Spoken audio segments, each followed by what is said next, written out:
Representative Zephyr. Thank you, Mr. Chair. Members of the body, I am getting very, very tired of rising on bills targeting the transgender community.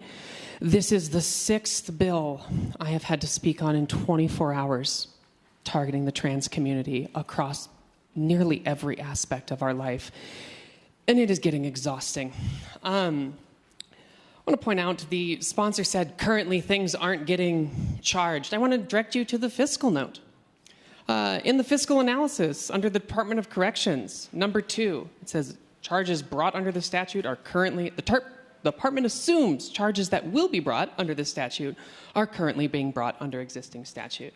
So they're not feeling like anything else wasn't already caught up in this. But we now are creating 2 separate indecent exposure laws.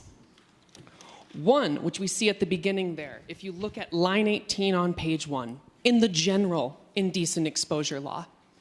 On line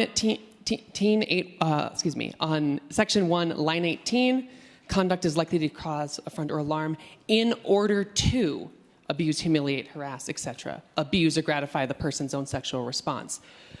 For indecent exposure, you have to establish that someone got naked in front of someone in order to do one of those things in A and B.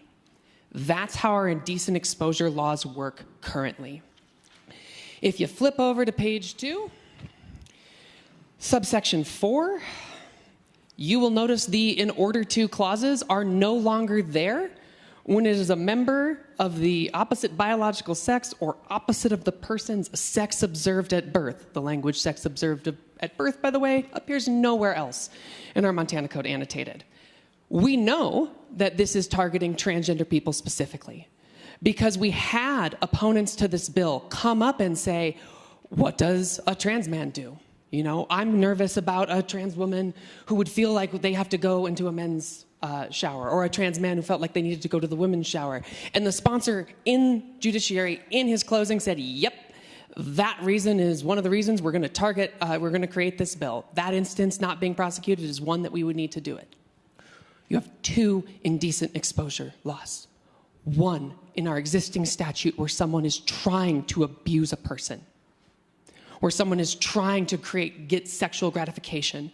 And you have another indecent exposure law where the crime is being trans. It is going to a gym, which I do regularly, by the way. It is going to a gym, working out, and then going to change in the changing room. This law would make the process I do regularly in my hometown of Missoula an indecent exposure law. For the edification of this body, I am a trans woman who has undergone gender reassignment surgery. I have female genitalia. How are they supposed to know? Are they supposed to say, oh, I recognize Representative Zephyr? We should target her because she had the audacity to live her life. I hope this body would one day leave my people alone. Representative Crow.